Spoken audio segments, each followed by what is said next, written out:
छत्तीसगढ़ से इस वक्त की बड़ी खबर आ रही है। बीजेपी नेता गौरीशंकर श्रीवास ने पद को ठुकरा दिया है। जी हाँ, थोड़ी देर पहले आपको बताया था निगम मंडल में उनको जिम्मेदारी दी गई थी। सोशल मीडिया प्लेटफॉर्म एक्स पर उन्होंने लिखा है, गौरीशंकर श्रीवास उन्होंने लिखा है कि सरकार ने इतनी बड़ी जिम्मेदारी दी है जिसे उठाने में मेरे कंधे असमर्थ है और इसीलिए पद स्वीकार नहीं। संगठन के सामान्य कार्यकर्ता के रूप में मैं ठीक हूँ। तो बहुत कम इस तरह की बातें सामने आती है। हालांकि वो किस वजह से कह रहे हैं इसके पीछे कुछ ना कुछ ज़रूर बात रही होगी, लेकिन वो कह रहे हैं कि उनको जो जिम्मेदारी दी गई वो काफ़ी बड़ी है और वो इतनी बड़ी जिम्मेदारी नहीं ले पाएंगे। उनके जो कंधे हैं वो बड़ी जिम्मेदारी उठाने में असमर्थ है, ऐसा वो कह रहे हैं और इसलिए पद स्वीकार नहीं। संगठन के सामान्य कार्यकर्ता के रूप में मैं ठीक हूँ। तो देखिए, एक्स पर उन्होंने ये ट्वीट किया है। गौरीशंकर श्रीवास उनको बड़ी जिम्मेदारी दी थी और इसलिए उन्होंने इस जिम्मेदारी को ठुकरा दिया है। और चलिए, इस पर ज़्यादा जानकारी के लिए बात करेंगे। हमारे state editor Aditya Namdev ji phone line पर जुड़ गए।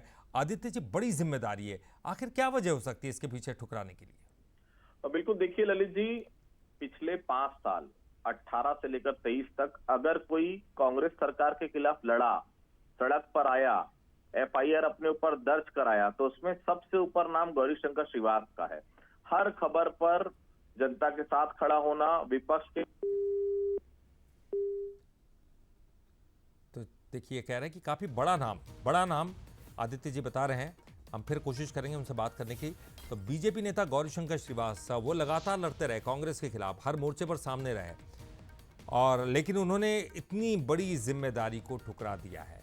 सोशल मीडिया प्लेटफॉर्म पर उन्होंने एक बड़ी बात लिख दी है और निश्चित तौर पर ये चूंकि बड़ी बात है तो इस बात को लेकर पार्टी के अंदर भी मंथन होगा। आखिर क्या वजह रही इसके पीछे कि वो क्यों वो ये पद स्वीकार नहीं करना चाहते? क्या उनको और भी बड़ा पद चाहिए या वो संतुष्ट नहीं है? और चलिए, एक बार फिर से हम रुक करेंगे। हमारे साथ स्टेट एडिटर आदित्य नामदेव जी एक बार फिर से जुड़ गए हैं। जी आदित्य जी, आप कंटिन्यू कीजिए। देखिए, गौरीशंकर श्रीवास पिछले 5 साल भूपेश बघेल जब मुख्यमंत्री थे, सबसे ज्यादा अगर एग्रेसिव पॉलिटिक्स किसी ने की, विपक्ष की भूमिका निभाई, तो सबसे ऊपर गौरीशंकर श्रीवास का नाम है। एफआईआर तक दर्ज हो गई। पूरे कांग्रेस के नेता, कांग्रेस की पूरी सरकार इनके पीछे पड़ी रही लगातार। ये उसके बाद भी जनता के हित के मुद्दे लगातार उठाते रहे। अभी देखिए, जो पद उनको दिया गया, निश्चित तौर पर ये पद उनके हिसाब से बहुत छोटा पद है। और इसके पहले ही देखिए, ये जितनी भी लिस्ट आज जारी हुई, सबकी जानकारी हम सबको बहुत पहले से थी, इनको भी रही होगी। ये इन्होंने पहले ही शायद अपने ऊपर लेवल पर वरिष्ठ जो लोग हैं, नेता हैं, उनको ये बता दिया था कि मैं ये पद नहीं लेना चाहता, क्योंकि निश्चित तौर पर बड़े पद के हकदार हैं ये। देखिए, जो लोग 5 साल अलर्ट नहीं रहे, जो 5 साल जिन्होंने विपक्ष की भूमिका नहीं निभाई, वो सबको बड़े बड़े पद मिले हैं। और जिसने वाकई में जो विपक्ष की भूमिका निभाई, उस आदमी को आप इतना छोटा पद दे रहे हैं, बताइए, वो भी उपाध्यक्ष बना रहे हैं।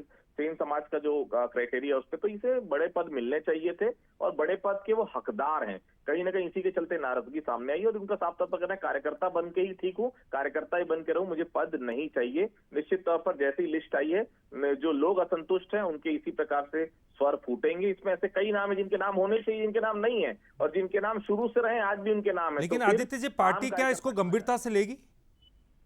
देखिए, पार्टी को गंभीरता से लेना पड़ेगा कि ये वही लोग थे जिन्होंने 5 साल लगातार मेहनत की, वही लोग थे जिन्होंने भारतीय जनता पार्टी को सत्ता में लाने में अहम भूमिका निभाई। अगर ये खुश नहीं रहेंगे तो कार्यकर्ता कैसे खुश रहेगा? यही खुश नहीं रहेगा कार्यकर्ता, तो लोग ऊपर के बड़े नेता कैसे खुश हो सकते हैं? क्योंकि यही फिर 5 साल मेहनत करना है इनको, फिर आपको 3.5 साल बाद चुनाव में जाना है। तो ऐसे लोगों को निराश नहीं करना चाहिए, नाराज नहीं करना चाहिए। पार्टी को निश्चित तौर पर सोचना चाहिए और वैसे भी ये सरकार का काम है ये पद देना। सरकार को सोचना चाहिए कि जिन्होंने इतनी मेहनत की, उनको इससे बड़ा पद क्यों नहीं मिला, इससे बड़े पद से नवाजा जाना चाहिए था। आखिर कहाँ गलती हो गई, कहाँ भूल हो गई, निश्चित तौर पर सोचनी है। बहुत बहुत शुक्रिया आदित्य जी, इस पूरी जानकारी के लिए बातचीत करने।